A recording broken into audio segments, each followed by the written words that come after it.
expresión, porque yo percibo es diferente. Por eso es tan importante.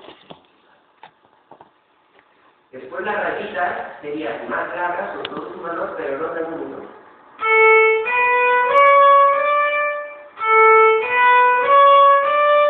Un poquito marcado, pero sin llegar a acento. Tienen su valor. Si no tuviera rayitas, es muy poca diferencia. Esto sería sin rayitas. Esto con rayitas, un poquito marcado. Y esto con acentos, que es lo que tenéis antes.